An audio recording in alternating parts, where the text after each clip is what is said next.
Well, welcome back, learners. And today we are going to talk about the EIA, that is Environmental Impact Assessment. ये क्या है? Environment पे जो impact हो रहा है उसका असेसमेंट हम लोगों को करना है और इसके विषय में हम लोग बात करने वाले हैं। हमारी जितनी भी एक्टिविटीज होती हैं बिजनेस प्रोसेस में, प्रोडक्शन में या ह्यूमन एक्टिविटीज, उन सबका कुछ ना कुछ इम्पैक्ट एनवायरनमेंट पे पड़ता है और इसका अंदाजा लगाना आवश्यक है। तो इसी विषय में हम लोग जो है ये एनवायरमेंटल इम्पैक्ट असेसमेंट, इसके प्रिंसिपल्स वगैरह देखेंगे। तो आइए स्टार्ट किया जाए।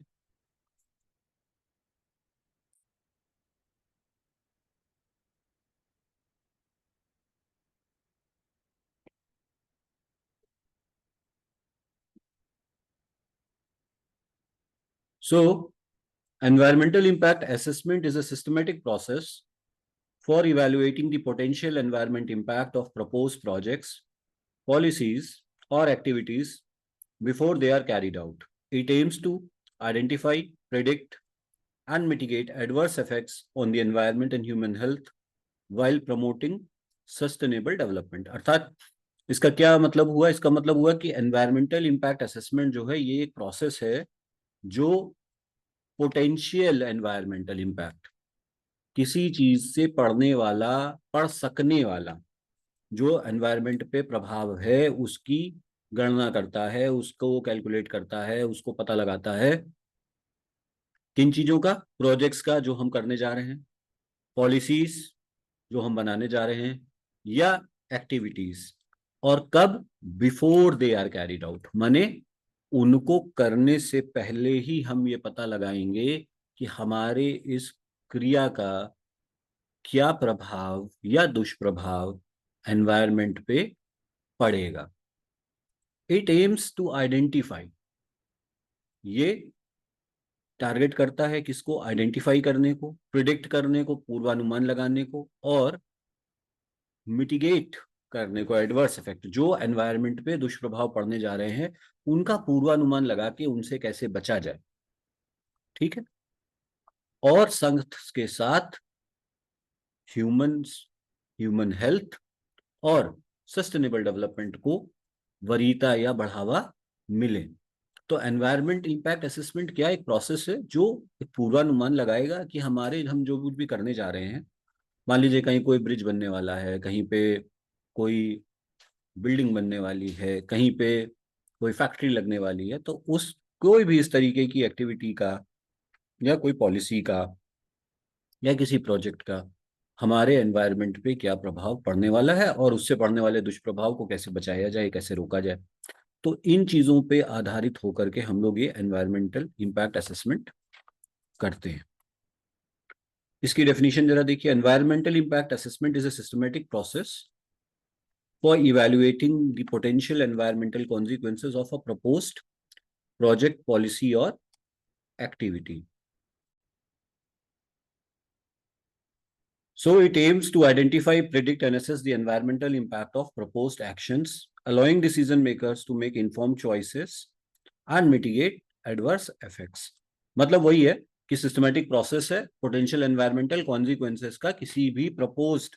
इंपॉर्टेंट बात क्या है? प्रपोज मतलब प्रोजेक्ट या कार्य को शुरू करने से पहले ही इसका असेसमेंट हमें करना होता है और इससे हम आइडेंटिफाई कर लेते हैं, प्रिडिक्ट कर लेते हैं, एसेस कर लेते हैं अपने एक्शंस के इन्वायरमेंटल इम्पैक्ट को।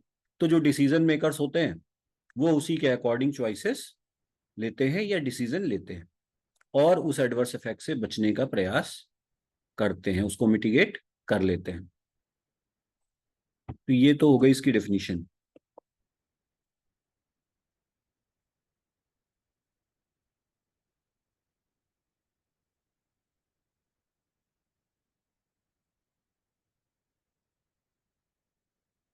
Now, understanding environmental impact assessment, the principles of EIA include transparency, public participation, scientific rigor, consideration of alternatives, and integration of environmental factors into decision making.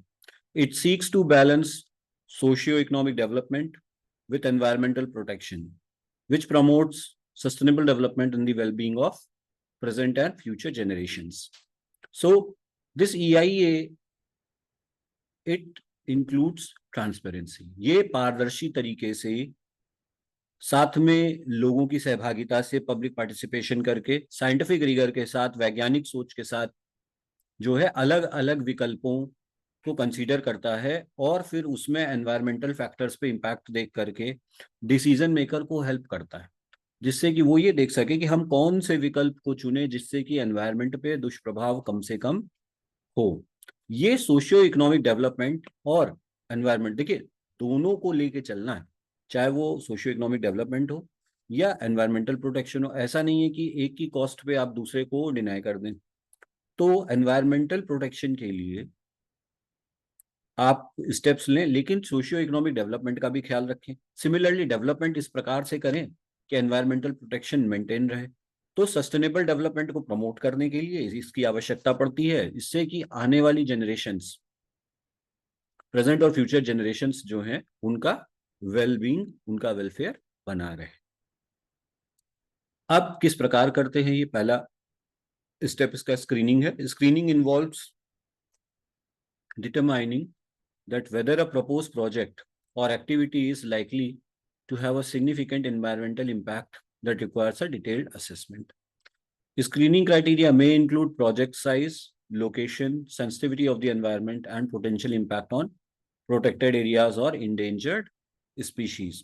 तो स्क्रीनिंग जो है ये डिटरमाइन करेगी कि ये जो भी एक्टिविटी है या जो भी प्रोजेक्ट है जो आप करने जा रहे हैं, इसका कितना इम्पैक्ट पड़ने वाला है, और एक बड़ा डिटेल्ड प्रोसेस होगा इसका। मान लीजिए आप कोई कहीं पे कोई फैक्ट्री लगाने जा रहे हैं, तो उस फैक्ट्री को लगाने के लिए आपने जमीन ली होगी। वो जमीन या वहां पे जो आप प्रोडक्शन करोगे तो उससे निकलने वाला धुआं, उससे निकलने वाला एफ्लुएंट, वो सबका कैसे ट्रीटमेंट करने वाले हो, उसका क्या प्रभाव एनवायरनमेंट पे पड़ने वाला है। तो इन चीजों का एक विस्तृत, एक डिटेल्ड जो है वो स्टडी करेगी स्क्रीनिंग, और जो है फिर वे बताएगी कि ये एक्टिविटी करनी चाहिए या नहीं करनी चाहिए। तो स्क्रीनिंग क्राइटेरिया में क्या क्या? प्रोजेक्ट साइज, यानी प्रोजेक्ट आपका कितना वृहद है या किस प्रकार का प्रोजेक्ट, उसका साइज कितना है, क्या है। लोकेशन क्या है? लोकेशन, अब देखिए मान लीजिए आप कोई रिहायशी एरिया में कोई फैक्ट्री लगाने जा रहे हैं, तो ऐसा तो नहीं हो सकता, ठीक है, क्योंकि उसके आसपास के लोगों को उसका फायदा नुकसान जो है फेस करना पड़ेगा। आप देखिए अगर आपके घर के आसपास कोई संस्थान हो, तो उस संस्थान के आसपास खड़ी होने वाली गाड़ियों से आपको दिक्कत होती।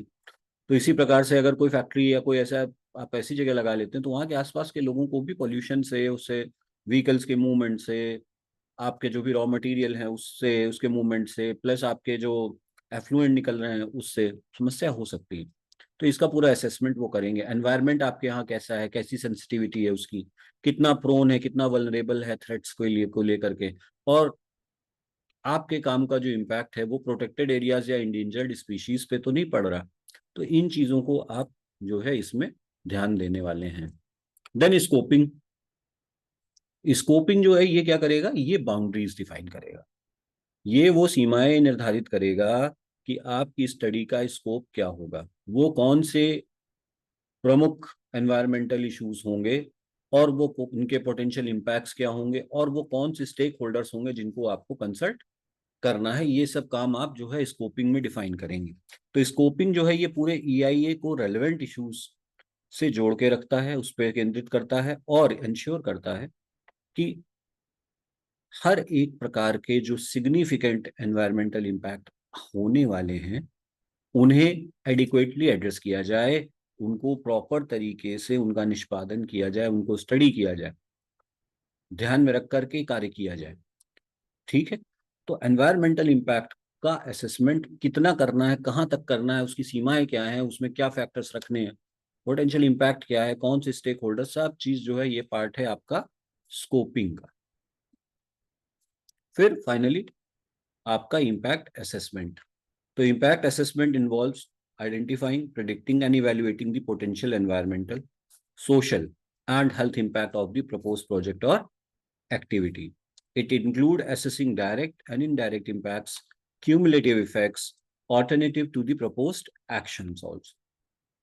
तो इम्पैक्ट असेसमेंट में हम क्या करने वाले हैं, इम्पैक्ट असेसमेंट में हम आइडेंटिफाई करेंगे, हम पहचान करेंगे, काहे की पहचान करेंगे, एनवायरमेंटल और सोशल हेल्थ इम्पैक्ट्स की, कि क्या क्या हो सकते हैं। हम प्रिडिक्ट करेंगे, पूर्वानुमान लगाएंगे कि भाई क्या क्या पॉसिबिलिटीज हैं, और पोटेंशियल जो इम्पैक्ट हो सकता है एनवायरमेंट पे, सोसाइटी पे, लोगों के स्वास्थ्य पे, क्या प्रभाव पड़ेगा, कितना प्रभाव पड़ेगा, हमारी एक्टिविटी के द्वारा दूसरों पे क्या उसका प्रभाव पड़ने वाला है, इन चीजों को हम बहुत इत्मीनान से स्टडी करेंगे, समझेंगे, and then only we will decide that whether we should go for it or not, and make sure that you are taking care of the direct impact also and indirect impact. Along with that, cumulative effects हो सकता है अभी तुरंत नहीं दिखाई दे रहा है, लेकिन भविष्य में उसका जो है क्यूमुलेटिव इफेक्ट पड़ के इफेक्ट, दुष्प्रभाव सामने आ जाए। और जो भी आप प्रपोज एक्शन करने जा रहे हैं, इसके ऑल्टरनेटिव्स क्या है, इसके विकल्प क्या क्या है, तो उन स्थितियों को आपको देखना है जिससे एनवायरनमेंट पे या सोसाइटी पे या हेल्थ पे लोगों की प्रभाव, दुष्प्रभाव पड़ सकता है, और उसको प्रिडिक्ट करना है, इवेलुएट करना है कि आखिर कितना प्रभाव पड़ सकता है। उसके बाद सिर्फ डायरेक्ट प्रभाव की बात यहाँ नहीं, यहाँ इनडायरेक्ट प्रभाव भी पड़ सकता है, यहाँ पे क्यूमुलेटिव इफेक्ट भी हो सकता है। जैसे किसी चीज में आपने मान लीजिए कोई जो है, एक लोगों ने अपने घर के सामने एक पार्क में कूड़ा डाल दिया। अब उन्होंने अपना घर साफ किया, लेकिन पार्क में वो चीजें जो है, मलबा कूड़ा जो भी था, लकड़ी वकड़ी, वो सब डाल दी। लोगों ने उनको टोका, तो उन्होंने क्या किया कि उस कूड़े में आग लगा दी। अब आग लगा दी तो क्या हो गया, आग लगा दी तो पॉल्यूशन बढ़ा, धुआं निकला, धुआं निकला, पॉल्यूशन बढ़ा। अब उन्होंने क्या किया, लोगों ने टोका कि भाई तुमने तो उसमें आग लगा दी, ये नहीं लगानी चाहिए, तो अब उसमें उन्होंने पानी डाल दिया। तो जब पानी डाल दिया तो पानी उस गड्ढे में भर गया जिसमें उन्होंने कूड़ा डाला था। अब उन्होंने क्या किया कि उसको तो हटा लिया, कूड़े को तो उठवा के फेंक दिया, लोगों ने डांटा, लेकिन पानी भरने लगा उस गड्ढे में, पानी जो है वो भरा रह गया। अब उस पानी में मच्छर आ गए। वो मच्छर जो है, उसने, उन मच्छरों ने आसपास के लोगों को काटा, और लोगों को डेंगू और दूसरी तरीके की जो मच्छरों से होने वाली बीमारियां हैं, वो होने लगी। तो अब आप देखिए कि ये छोटा सा स्टेप, ये छोटी सी गलती का दुष्परिणाम कहाँ तक हो सकता है। अब अगर ये फर्स्ट स्टेप पे ही सोच लेते कि हम, हमारे इस कृत्य का क्या फायदा नुकसान हो सकता है, तो इतनी दिक्कत नहीं होती। तो पहले से आपको आइडेंटिफाई करना है, प्रिडिक्ट करना है, इवेल्युएट करना है कि क्या प्रोबेबल इसका इम्पैक्ट हो सकता है। तो डायरेक्ट इम्पैक्ट ही नहीं, डायरेक्ट इम्पैक्ट तो ये कि भाई कूड़ा फेंका तो गंदगी, इनडायरेक्ट क्या हो गया, मलेरिया तक बात चली गई, और धीरे धीरे धीरे बढ़ते बढ़ते बढ़ते फिर कहाँ से कहाँ तक हो सकता है उसका प्रभाव, वो हो गया। तो क्यूमुलेटिव इफेक्ट्स, और साथ के साथ अब ऑल्टरनेटिव क्या था कि ये कूड़ा वहां पार्क में फेंकने के बजाय जो गवर्नमेंट नगर निगम की तरफ से आता है बंदा कूड़ा लेने के लिए, उसको दे देते, तो ये बात इतना आगे तक नहीं जाती। तो पहले ही इम्पैक्ट का असेसमेंट कर लेना है और उसके बाद एक्शन आपको लेना है। Mitigation and monitoring. तो मिटिगेशन मेजर्स जो हैं, ये देखते हैं कि किस प्रकार से हम अवॉइड करें, मिनिमाइज करें या मिटिगेट कर पाए एडवर्स एनवायरमेंटल इम्पैक्ट्स को थ्रू ईआईए प्रोसेस। ईआईए मतलब एनवायरमेंटल इम्पैक्ट असेसमेंट। तो मॉनिटरिंग प्रोग्राम्स ऐसे बहुत सारे बनाए गए हैं जो मिटिगेशन मेजर्स को ट्रैक करते हैं, उनकी इफेक्टिवनेस को, और एनवायरमेंटल रेगुलेशन के साथ कंप्लाइंस है या नहीं है, इस चीज पे फोकस रखते हैं। तो आपको समय समय पे देखना है कि इसके दुष्प्रभाव को कैसे मिटिगेट करना है, कैसे कम से कम करना है, और ईआईए उसमें किस प्रकार से आपका सहायक है। मॉनिटरिंग प्रोग्राम के थ्रू आप ये भी देखिए कि जो एडवर्स इफेक्ट है, और जो लोग हैं वो एनवायरमेंटल कंप्लाइंस, एनवायरमेंटल रेगुलेशन का कंप्लाइंस कर रहे हैं या नहीं कर रहे हैं। क्यों? क्योंकि ये भी इसका एक बहुत इंपॉर्टेंट अंग है, एक ब्रांच, कि भाई आप, कहते हैं ना कि जो है prevention is better than cure, तो प्रिवेंटिव मेजर्स पे बहुत फोकस करने की आवश्यकता है। तो एनवायरमेंटल रेगुलेशंस को ही अगर हम मान लें तो काफी हद तक बहुत सारी समस्याओं से हम बच सकते हैं। अब एप्लीकेशंस पे आ जाते हैं हम लोग एनवायरमेंटल इम्पैक्ट असेसमेंट के। तो कोई भी प्रोजेक्ट जब डेवलप हो रहा होगा, प्रोजेक्ट डेवलपमेंट में इसका बड़ा काम है, क्योंकि ईआईए जो है वो environmental impact of infrastructure project जैसे road, dam, power plant, industrial facilities, ये सब जब बनते हैं ना, तो इनसे होने वाले जो भी एनवायरमेंटल इम्पैक्ट है उसको पहले असेसमेंट कराना होता है। आप पोटेंशियल इम्पैक्ट अगर पहले ही पता चल जाए प्लानिंग स्टेज पे ही, तो जो ईआईए है उनकी मदद से ऐसे प्रोजेक्ट्स को डिजाइन किया जा सकता है जिससे कि एनवायरनमेंट को मिनिमम हार्म हो और रेगुलेशंस जो है वो पूरी तरीके से उनको हम लोग मीट कर पाए। तो ईआईए यहाँ पे बहुत सहायक रोल प्ले करता है। मान लीजिए कहीं पे कोई सड़क बनने वाली है, अब आपको सड़क बनानी है तो हो सकता है आपको जमीन अधिग्रहण करना पड़े। तो जमीन आप अधिग्रहण करेंगे तो वो हो सकता है कृषि वाली भूमि हो सकता है वहां पे पेड़ लगा हो सकता है वहां पे कुछ और हो, ऐसी चीज जो एनवायरनमेंट के लिए आवश्यक है। तो अब आप ये देखेंगे कि यार ये जो रोड है ये हमें कहाँ से निकालनी चाहिए जिससे मिनिमम लॉस, किस चीज का, एनवायरनमेंट का। तो ये ईआईए से हमें आइडिया लग जाएगा, क्यों? क्योंकि ये ना सिर्फ बता रहे हैं कि आपको क्या क्या आप एनवायरनमेंट को नुकसान पहुंचा रहे हैं, बल्कि साथ में ये भी बता रहे हैं कि आपके पास क्या क्या विकल्प। तो ये सजेशन भी दे रहा है। तो आपने क्या किया, देखा कि भाई हम किस प्रकार से कार्य करें, कैसे रोड बनाएं कि कम से कम लॉस हो, एनवायरनमेंट को कम से कम हार्म हो, और रेगुलेशंस जो है, रेगुलेटरी एनवायरनमेंट जो भी मेजर है उसके रेगुलेटरी रिक्वायरमेंट्स, उसको हम पूरी तरह से फॉलो कर पाए। पॉलिसी और प्लानिंग में भी इसका रोल है। ईआईए जो है वो पॉलिसी मेकर्स को, प्लानिंग करने वालों को, डिसीजन मेकर्स को बताता है कि क्या है एनवायरमेंटल कॉन्सिक्वेंसेज आपकी पॉलिसीज के, लैंड यूज प्लान्स के, डेवलपमेंट स्ट्रेटजीज के।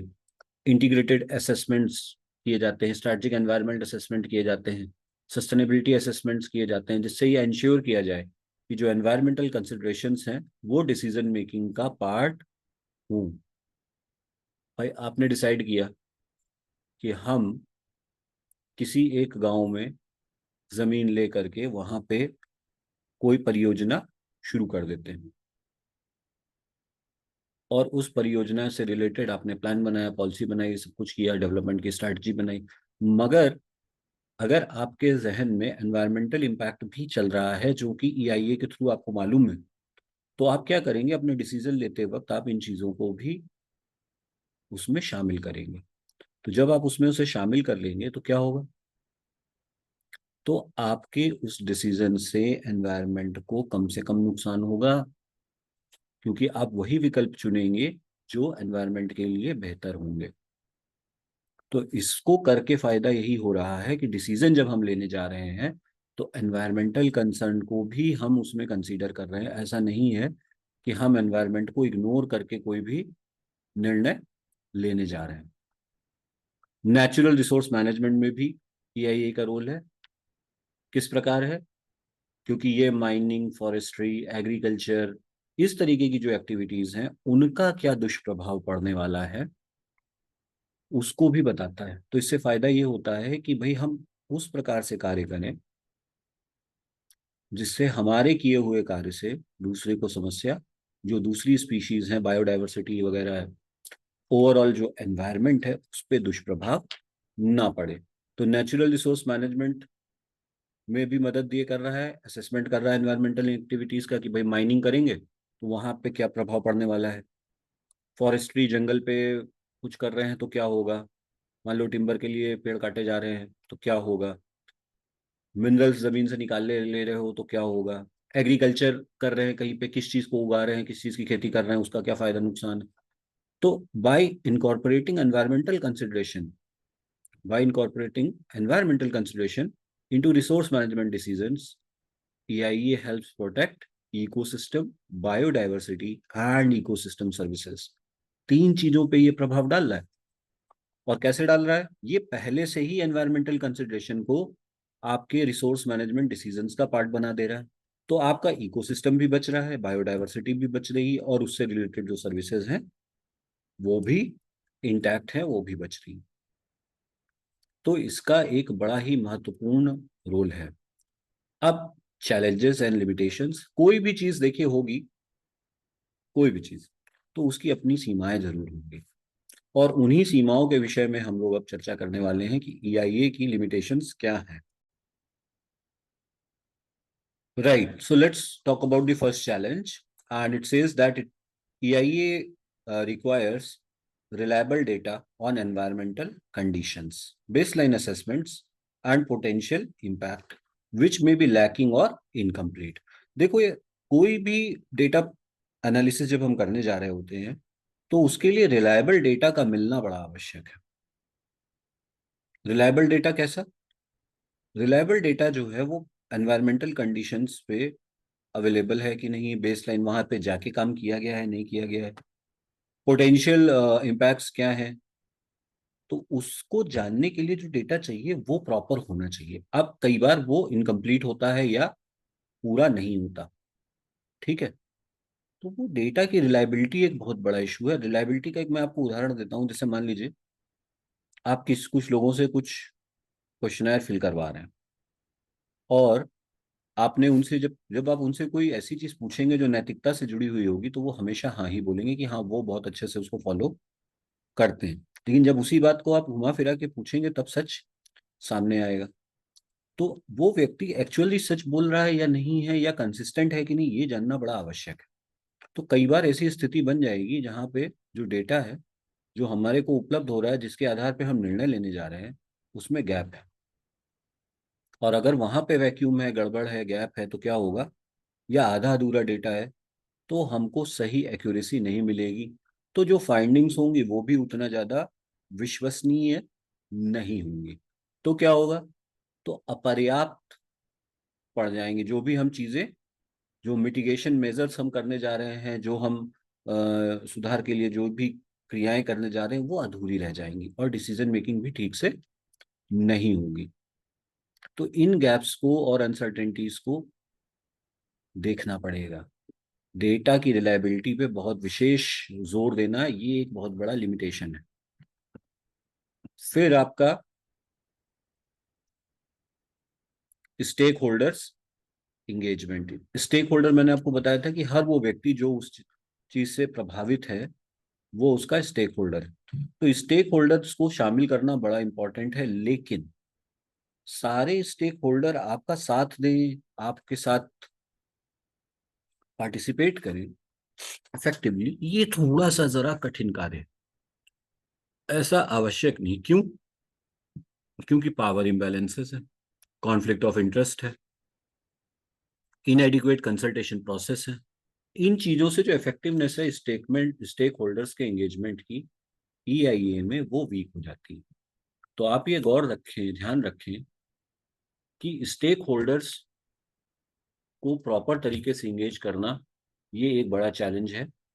और देख रहे हैं आप, conflict of interest, power imbalance और इनएडिक्वेट कंसल्टेशन प्रोसेस, इन चीजों पे काम करके, इनको सुधार करके, किसी को भी बहुत ज्यादा पावरफुल नहीं महसूस करवाइए, किसी को भी बहुत कमजोर मत महसूस करवाइए। क्योंकि होगा क्या, कि अगर जो पावरफुल व्यक्ति है वो पहले बोल देगा, तो फिर बाकी के लोग उसकी बात नहीं काटेंगे, और आपको सही चीज, सही डेटा नहीं मिल पाएगा।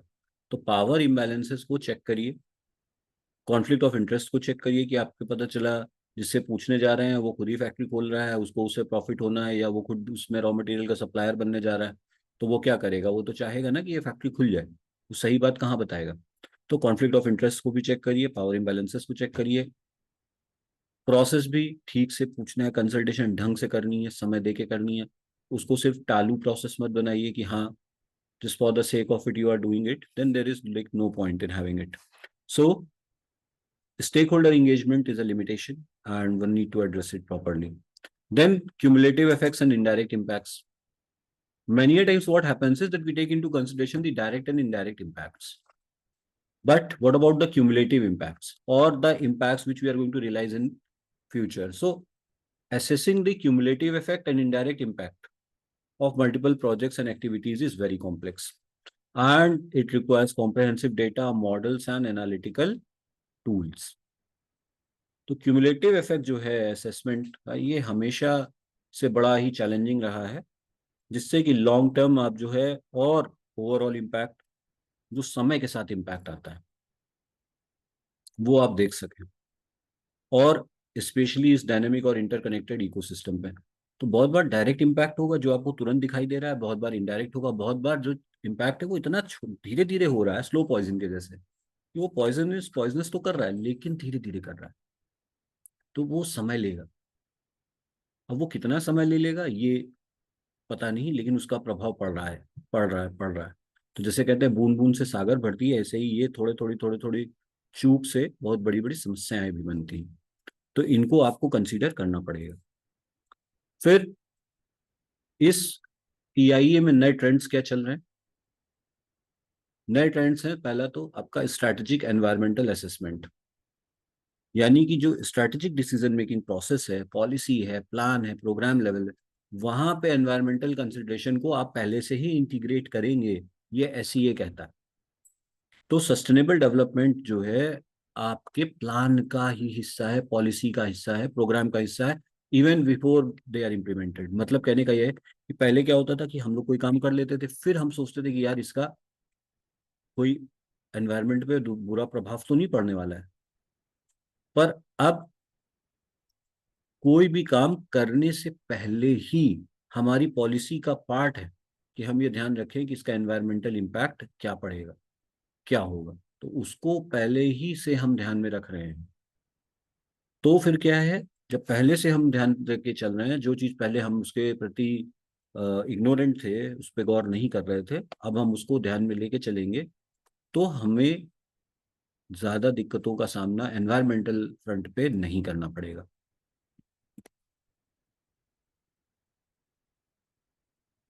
Then climate change assessment.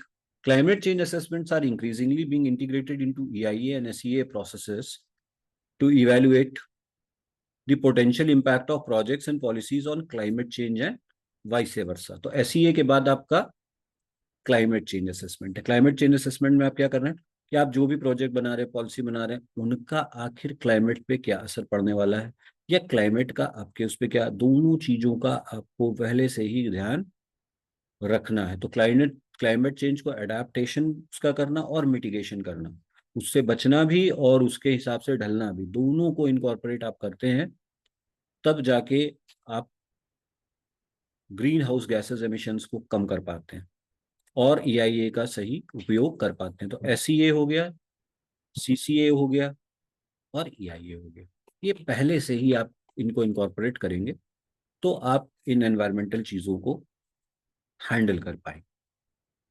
फिर टेक्नोलॉजिकल एडवांसेस।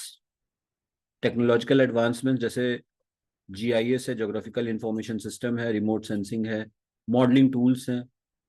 अब तो ड्रोन जो होते हैं उनका भी, ड्रोन टेक्नोलॉजी का बड़ा यूज हो रहा है।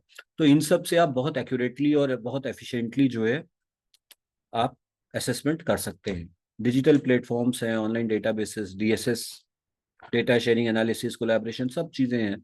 तो जरूरी नहीं कि एक एजेंसी ही ने डेटा कलेक्ट करना है, हो सकता है पहले किसी ने कर रखा हो, उससे भी मदद ले सकते हैं, जब भी जानकार लोगों को इकट्ठा कर सकते हैं। तो टेक्नोलॉजिकल एडवांसमेंट से आप बहुत बेहतर तरीके से EIA को एग्जीक्यूट कर सकते हैं। So we can conclude that environmental impact assessment is a valuable tool for evaluating the environmental consequences of proposed project policies and activities, guiding decision making towards sustainable development and environmental protection. So, by integrating environmental consideration into decision making processes, EIA helps in identifying potential impacts, engaging stakeholders, and implement effective mitigation measures. As we face unprecedented environmental challenges such as climate change, biodiversity loss, resource depletion, the importance of EIA in promoting sustainable development and safeguarding the environment is more critical than ever. By embracing innovation, enhancing stakeholder engagement, and ensuring the integrity of the EIA process, one can harness the full potential of EIA to build a more sustainable and resilient future for all. तो EIA एक बड़ा महत्वपूर्ण technique है, vital technique है जिससे environmental consequences propose project policy और activities के हमें मिल जाते हैं, जिससे हम अपने डिसीजंस को लेने में सक्षम होते हैं, वो हमें गाइड करते हैं कि सही ऐसे डिसीजन लिए जाएं जो सस्टेनेबल डेवलपमेंट और एनवायरमेंटल प्रोटेक्शन को बढ़ावा दें। तो एनवायरमेंटल कंसिडरेशन को डिसीजन मेकिंग में इंटीग्रेट करने के लिए ईआईए बहुत हेल्पफुल है। इसमें हम अपने स्टेक होल्डर्स को इंगेज करेंगे, पोटेंशियल इम्पैक्ट को आइडेंटिफाई करेंगे, इफेक्टिव मिटिगेशन मेजर्स को लेके आएंगे। जैसे जैसे हमें ये एनवायरमेंटल चैलेंजेस आएंगे, क्लाइमेट चेंज के, बायोडाइवर्सिटी लॉस के, रिसोर्स डिप्लीशन के, तो इसकी ईआईए की इंपॉर्टेंस जो है वो बढ़ती चली जाएगी, क्योंकि हमें सस्टेनेबल डेवलपमेंट करना है और एनवायरमेंट को सेफ गार्ड करना है। तो इनोवेशन के थ्रू, स्टेक होल्डर इंगेजमेंट को बढ़ा करके और ईआईए को इंटीग्रेट करके हम इस प्रकार से काम कर सकते हैं, अपने पोटेंशियल का पूरा भरपूर फायदा उठा सकते हैं और बहुत ही सस्टेनेबल और रेजिलियंट फ्यूचर सबको दे सकते हैं। चलिए, तो फिर ईआईए के बारे में आप लोग को समझ में आया होगा। आई होप कि यूजफुल रहा आपके लिए। Thank you.